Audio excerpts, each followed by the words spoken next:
This week's guest is stand-up comedian, writer and character comedian, most famously known as his character Gary Powndland, like the shop but not spelt the same, Jack Kirwan. How are you, Jack? All right, mate. How are you? Yeah, I'm not too bad, actually. We've already done all this, but this is just the Yeah, pretend this is weird, Harry. isn't So, just to get it out of the way at the start, I've known Jack for 15 years, something like that. it? Yeah, We that's start class. we started doing stand up together when I did stand up for a brief year or two, and it's really interesting for me to obviously see that change because when we were doing stand up together, you were sort of doing fairly straight observational stand up. Yeah, And then you got into the character stuff, and I remember seeing you, like coming to see you at a gig, and you were doing a robot, the Kerwinator. You were wrapped in but tinfoil. yeah, Jesus. I did that a couple of times. I did that in Preston and died on my arse. But the worst part about that was I was Danny Clive's. Danny Clive's the comedian. Yeah, He was uh, he was assisting me, so he was wrapping me up in this tinfoil. But it was in the corridor, and the audience had to walk past to get in and out.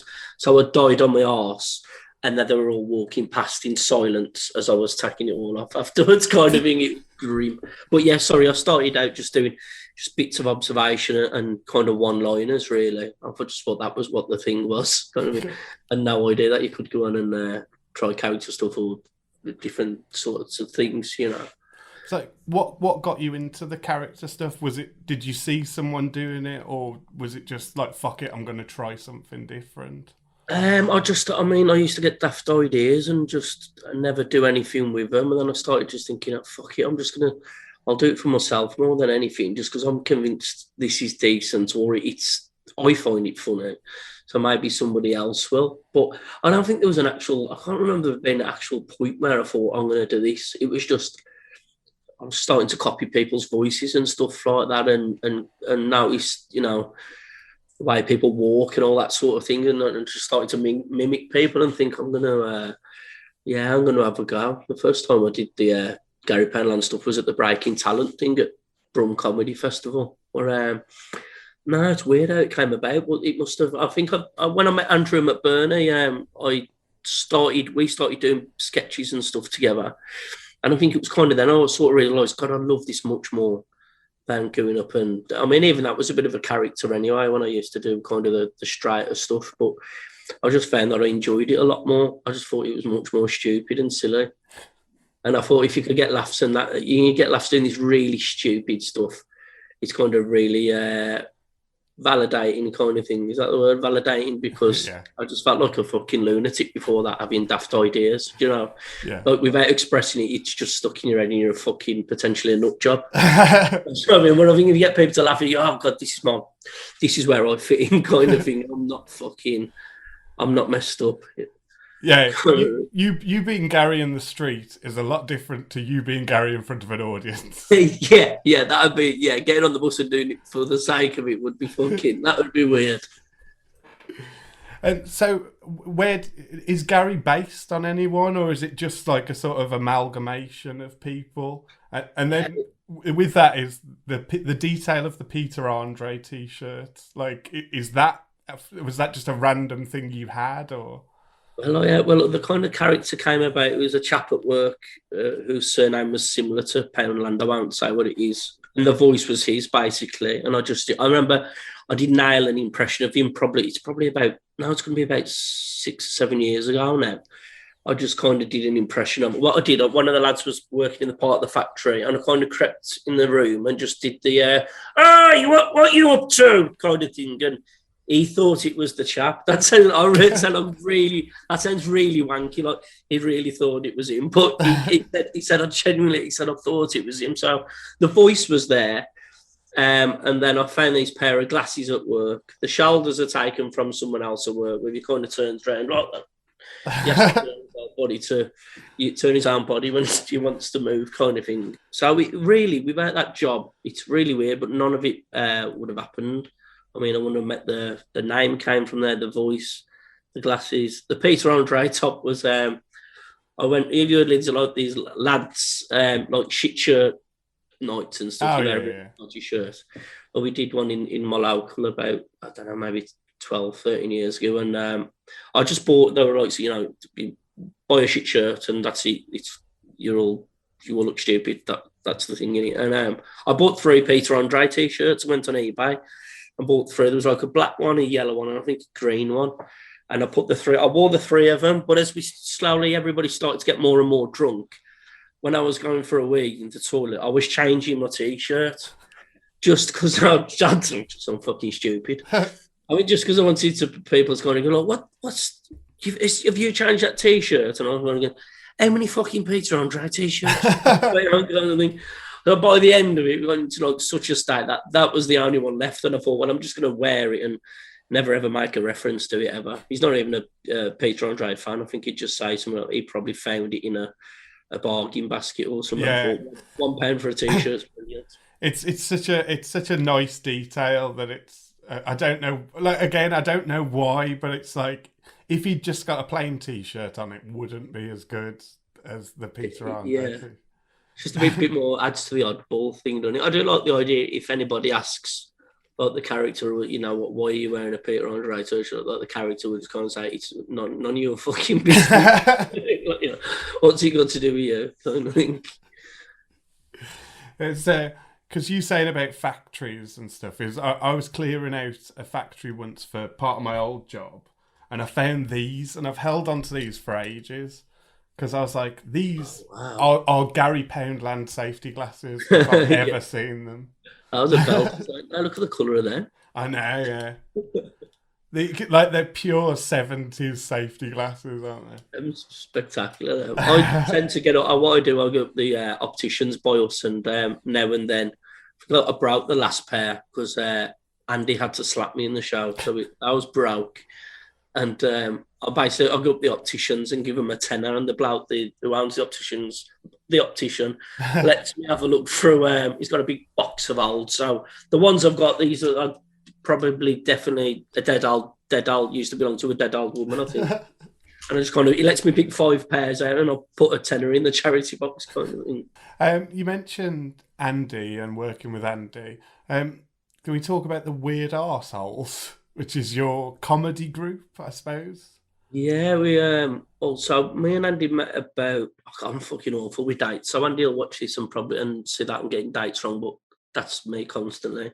Maybe what we're gonna say 8 years ago, something like that, at the Hollybush in Cradley Heath, and we just started. We just hit it off straight away. It's weird because we are really different people, kind of thing, but we kind of bonded massively over just wanting to be fucking stupid and finding everything ridiculous, finding the other acts ridiculous and stuff like that, and anybody taking it too seriously. So we started doing sketches, little bits here and there. And then when Andy went to school with Paul, who's like the 3rd member of the Weird Arseholes, they were in class all through school together, and Paul got involved, started doing playing the character Count Evil on stage, just basically a bang out of order fucking Tommy Cooper.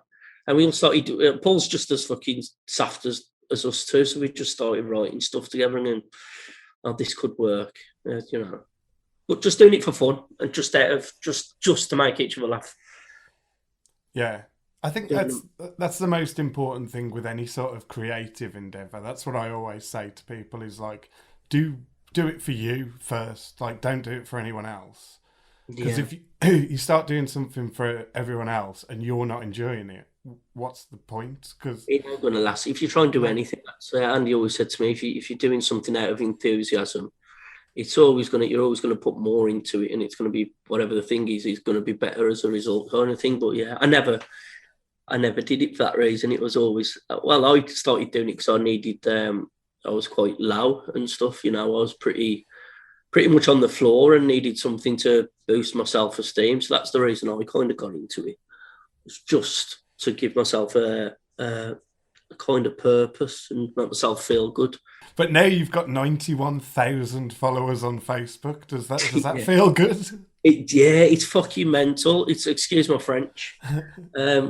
It's really mental. I mean, it's been a couple of years now since it's been building, but I'm still kind of getting used to that and, getting recognised at the petrol station and things like that. It's like, oh, this is a bit fucking weird. Like, I've had people message me saying things like, some kids message me through Facebook saying, I know where you live. And then just saying my house number. Do you know what I mean? On my street and stuff like that. So that's all kind of weird, but no, it's lovely. It's lovely. It's really nice having the audience and people being on board with it. And I think that's all I ever really wanted out of it. I said to Andy not long back that, if we never get anywhere or whatever that means, if we never have any kind of success or get to the live shows and stuff, then we will have tried our best. But as long as we do get kind of seen by people, if we do get seen, and people don't like it, fair enough. But I hated the idea of us never having any kind of exposure or a platform, So it's really good for that now. People are starting to become interested, kind of industry people who we never heard anything from before. So it's nice in that way that it is, people are aware of it. That's all really I ever wanted, kind of, which is weird, me realising that myself now at this age, because I wouldn't have known that a year ago. But now it's kind of like, this will do. Not too arsed about the idea of the TV thing or doing a sketch show, or would absolutely love to do a sitcom, which we've written a pilot for, and I think it's really strong, and we know where we can take it. But just want to do the live touring, really. Just want to do that. I'll get that. We all get that buzz out the being on stage in front of an audience, trying to make something really fucking stupid and funny.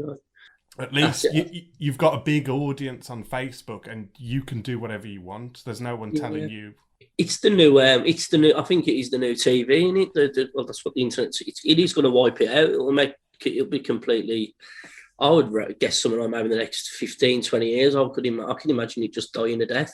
I just see it happening. But you get that. You get the freedom as well. But there's no need to have to kiss arse a producer or charm people and network. I hate the idea of networking. I'm not antisocial, but the idea of having to put up with things that you wouldn't do in normal life for the sake of, get me on TV. It's not about that. Luckily, we're in a fortunate position where we do already have that audience. It is starting to grow. It's getting about. I'm just figuring out how to get it known more nationally, so we can go and tour the likes of Glasgow, Liverpool, which we'll figure that out, and I'm sure we'll get there. But I think that would be the only thing massive, the big benefit of getting someone on TV or your Netflix or that sort of thing would be just that exposure on a national level to get us to be able to tour, to get us to that place quickly, being able to tour for a living and stuff like that. But we'll get there anyway. I think hopefully we'll keep plugging away at it.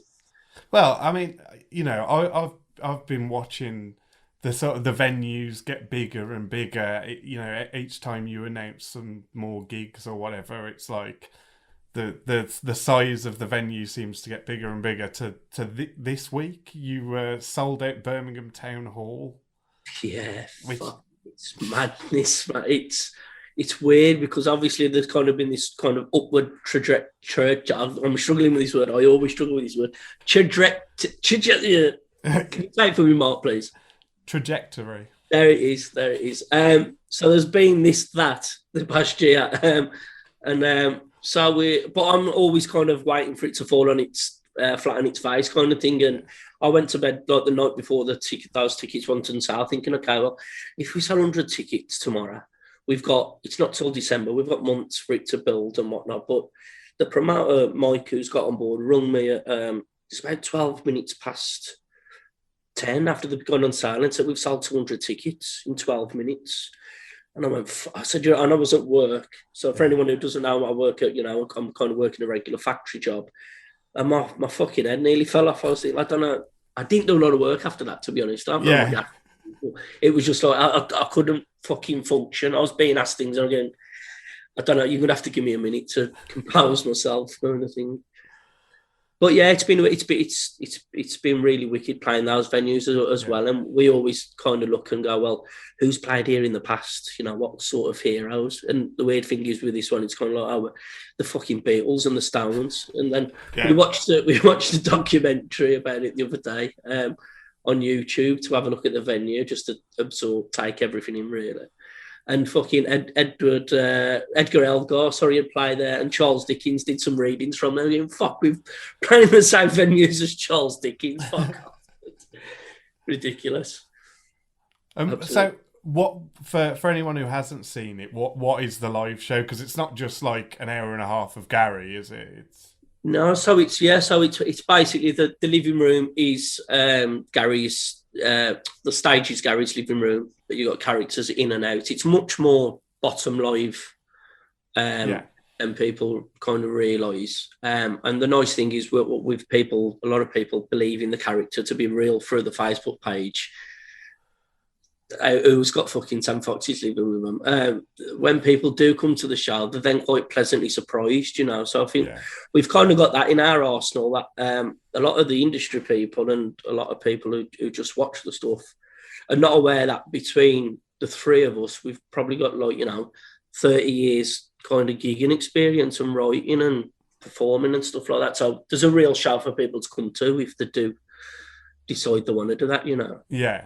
I came and saw you when you did your Edinburgh run. Was that 2018? Was that? I think it was. Do you know what? It might be. I think it might be 5 years now, Mark. I think it's 5 years, because we have these conversations all the while and go, "You're fucking joking." Well, that's 5 years.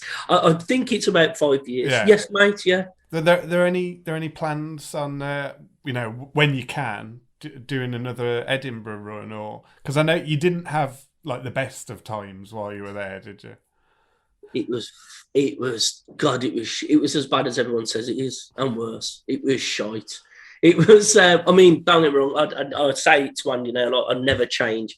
I wouldn't change a thing. I'd never change any of it, because it was a big learning curve, and myself and Andy, it made us even more closer as friends, and made our relationship stronger, and it put an extra layer of skin on us, kind of thing. So, I mean, we knew after that month, if we've not fallen out for this month, we're living together, but it really made us tight, because there were only me and him experiencing the daily fucking death kind of thing, you know. And we had like 3 Japanese girls turn up one day. That was the audience, and they fucked off 3 minutes in, kind of thing, you know, just Andy standing there like fucking, yeah. So we had we had days where, because we had sketches and we had it on a big widescreen TV, there were days like the audience walked out, or just, and not because it was a bad show. We were really proud of the show. I mean, for a first show, we thought it was decent. It got pretty decent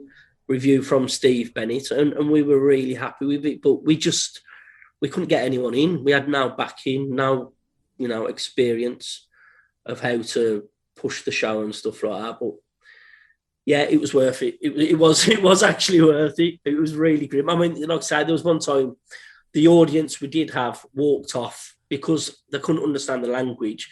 I mean, for a start, you've got 3 Japanese girls in Edinburgh listening to a Glaswegian with a strong Glaswegian accent, and me with my accent. So they must have been thinking, what the fuck? This isn't fucking English. Or British. So, and then once they left as well, we had to move all the stuff. It was kind of like, fucking, okay, let's.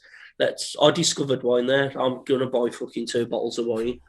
And I remember us carrying the TV stand off the glass stand, and we fucking caught the wall of it, and all the glass shattered. So we were like, audience had walked off, we were deflated. Then we just realised we'd borrowed this stand and we owed somebody 150 quid. I'm sweeping glass up off the stage kind of things. It was, yeah. It was brilliant. It was brilliant though, genuinely. Like, I wouldn't actually change it. Well, like the day I came, I loved the show. And there was I think it was like quite full the day I came. It was so I walked away from it being like, fucking hell, Jack's doing really well at Edinburgh. There's loads of people. Thank you, mate. I'm glad. You know what? I'll tell you what. Genuinely, you caught it on the only 2 days in the 4 weeks that we had a full audience or an actual audience, and it was lucky because it was the weekend that our parents came up, our families came to see us, and what we'd done is. We made a daft video about basically we're having our balls kicked in, and we tweeted Limmy, and Limmy retweeted it, and the next day we got a full audience. So we're going like, fucking Limmy's done this, so this is it. And then Andy went on stage afterwards and asked if anybody had come in because of Limmy's tweet, and nobody had known about it. It was because it was pissing down all weekend. People like to get under a roof.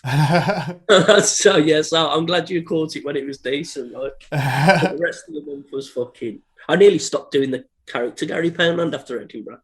So it was just had me questioning. I mean, it sends you a bit mental, doesn't it? Yeah. It just had me questioning everything. But Andy kind of encouraged me to keep with it. You were saying earlier where like some people think Gary is real, and people like pick fights almost with Gary. And like, do you think those people think Gary's real, or do they just want attention, or what's the deal there? I think there are genuinely just some absolute fucking gammons out there. Not even gammons is probably the wrong. There's just some arseholes. There's a lot of arseholes. Everyone's got access, and you can all be an arsehole online now if you want. And there's that many. I think it's a bit more difficult now because I've got the blue tick on Facebook. So you should be aware that this is not just a fucking lunatic. But people seem to love it, don't they? But I always think that. I think, right, this is fucking fair game. I actually think I'm doing like something really spiritually good in putting them down and making them look stupid.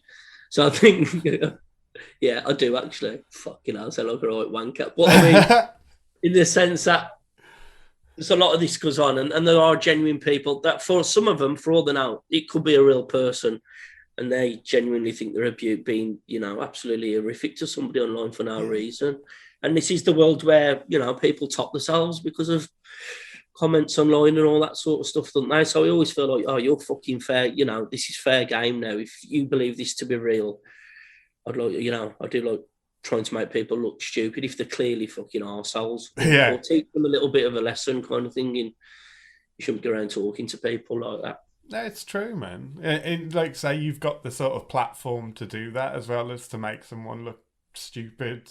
You're not picking on random people to be mean to. It's only when they've sort of had a go at Gary first that you're coming back.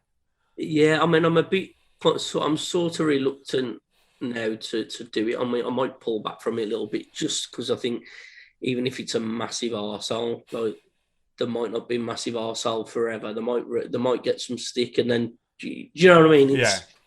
Yeah. I don't want anybody I don't even want to take anybody actually, even if it is an arsehole kind of thing. I think there could be repercussions from these things, or I might pull a little bit from that. But I wrote earlier, like I did see one earlier, and it was some bloke. He's on about somebody famous who's died. It's just like a comment under a Daily Mail piece. I think it's just something like, enough of this now, he's dead, let's move on, or something like that. And I clicked his profile, and he's got pictures of fox hunting, all that, and I just put, what a surprise, a fan of fox hunting turns out to be a massive cunt kind of thing. And then because of the blue tick, that's got a lot of likes, and I thought, I shouldn't be getting involved in that. I've got to discipline myself. I've got to learn to be disciplined.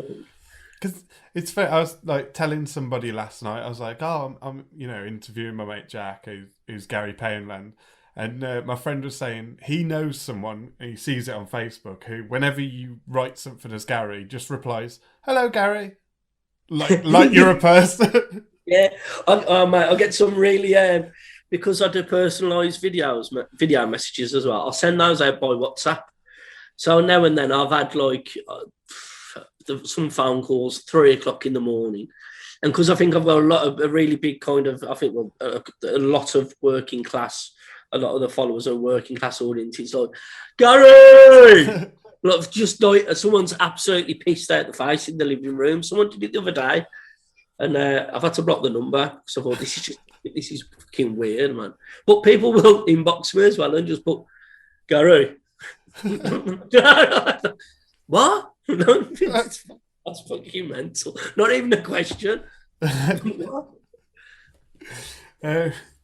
And then you were saying like earlier about expanding the world of Gary, and you gave Mrs. Parker, Gary's next door neighbour, you gave her a face. You gave her a human recently, in the form of Birmingham comedian and like legend Janice Connolly.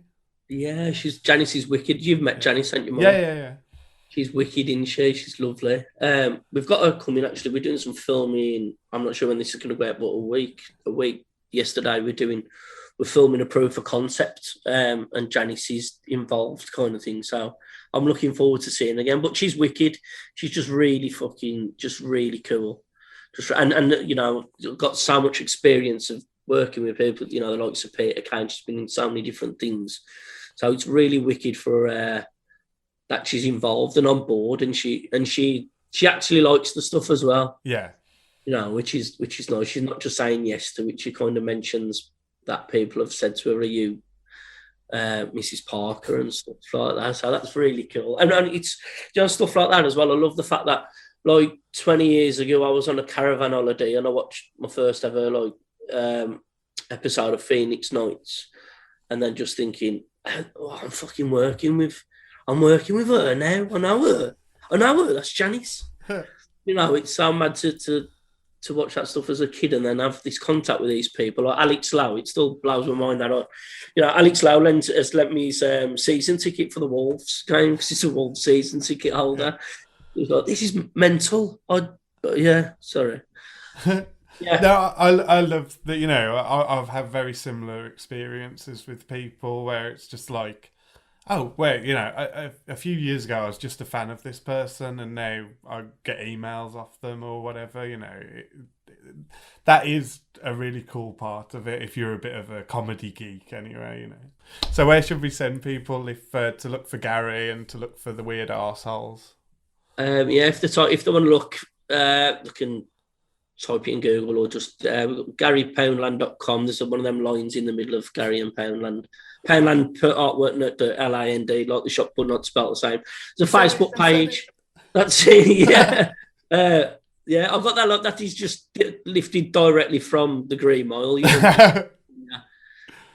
I think the way that came about. Sorry, I had a little idea. I used to have a bit where somebody had knocked the door, and I explained, put artwork at the LIND, and the bailiff at the door said, "Oh, right, you know, like John Coffey in the Green Mile," and Gary's reply was, "Fuck off!" Really, like, completely just fucking, he never knew what it was, but it's clearly lifted from that. Anyway, yeah, Facebook, my Twitter, Instagram, all that. I'm a bit reluctant to that sort of thing, but if people want to find it, I'm sure they'll find it, won't they? Excellent. Thank you ever so much for talking to me, Jack. I've had a great time catching up. Mate, thank you. Really flattered that you asked, mate. We've seen, you know, the guests you've had on and stuff like that. Really appreciate it, Mark. And I'm normally really uncomfortable at this sort of stuff. So, and I've really enjoyed it. So thanks loads, mate.